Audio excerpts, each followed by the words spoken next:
फरीदाबाद में bike start करते ही धमाका, लघु सचिवालय गेट के बाहर लगी भीषण आग। फरीदाबाद के सेक्टर 12 स्थित लघु सचिवालय के गेट के बाहर उस समय हड़कंप मच गया जब एक बाइक स्टार्ट करते ही अचानक जोरदार धमाका हो गया। धमाके के साथ ही बाइक में आग लग गई और देखते ही देखते वह पूरी तरह लपटों में घिर गई।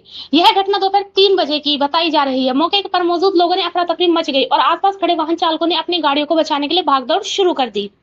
प्रत्यक्षदर्शियों के अनुसार करीब 10 मिनट तक बाइक धू धू कर जलती रही। सूचना मिलने के बाद दमकल विभाग की टीम मौके पर पहुंची और कड़ी मशक्कत के बाद आग पर काबू पाया गया। गनीमत रही कि इस हादसे में किसी की हताहत होने की कोई सूचना नहीं है, लेकिन इस घटना ने कुछ देर के लिए पूरे इलाके में दहशत का माहौल जरूर पैदा कर दिया। फिलहाल आग लगने के कारण को पता लगाया जा रहा है। क्या हुआ था? कुछ नहीं हुआ, पार्क की जैसे गाड़ी निकाली हो, गाड़ी में आग लग गई।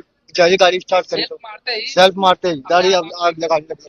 गर्मी की वजह से लगी होगी किस तरह? अब गर्मी का अब मैं क्या बताऊँ, अब इसमें मैं भी क्या बताऊँ। सेल्फ मारते ही आग लगी। सेल्फ मारते ही आग लगी, बैठा ही जैसी मैं सेकंड ही लगा। गाड़ी छोड़कर आप साइड हो गई? मैं साइड हो गया, छोड़ के गाड़ी बहुत तेज लगी। पल्सर 150।